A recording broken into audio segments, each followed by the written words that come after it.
மேலும் ஒரு அண்மை செய்தி.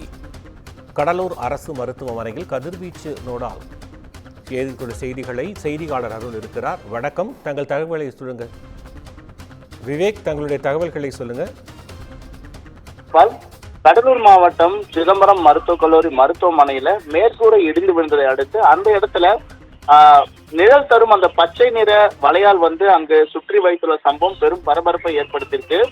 கடலூர் மாவட்டம் சிதம்பரம் அருகே உள்ள அண்ணாமலை நகர் பகுதியில் இந்த மருத்துவக் கல்லூரி மருத்துவமனை அமைந்துள்ளது. இங்கு பாத்தீங்கன்னா தினந்தோறும் புறநோயாளிகளாக 2000க்கும் மேற்பட்ட நோயாளிகள் மற்றும் அதே போல உள்நோயாளிகளும் சிகிச்சை மேற்கொண்டு வருகின்றனர். மேலும் இந்த நிலையில இந்த அவசர சிகிச்சை பிரிவுக்கும் அதே போல அதன் பின்புறம் உள்ள கதிர்வீச்சு நோய் பிரிவுக்கு செல்லக்கூடிய இடத்துல மேற்கூரை காங்கிரீட் சிதிலமடைந்து கீழே இடிந்து விழுந்துள்ளது. மேலும் அந்த பக்கத்தில் இருக்கக்கூடிய ஜன்னல்களும் கீழே விழுந்துள்ளது.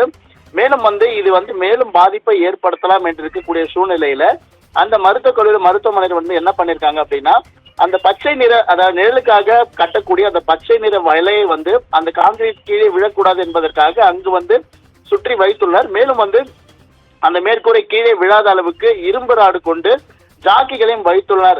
இதனால அந்த பகுதியில் அந்த கட்டிடத்துல எந்த நேரமும் விபத்து ஏற்படலாம் என்று சமூக ஆர்வலர்கள் மற்றும் பொதுமக்கள் அச்சப்படக்கூடிய இந்த சூழ்நிலையில அந்த மருத்துவக் கல்லூரி மருத்துவமனை நிர்வாகம் நிழல் தரும் அந்த பச்சை நிற வலையை சுற்றி அந்த மறைவிடம் கட்டிய சம்பவம் அப்பகுதியில் பெரும் பரபரப்பை ஏற்படுத்தியிருக்கு.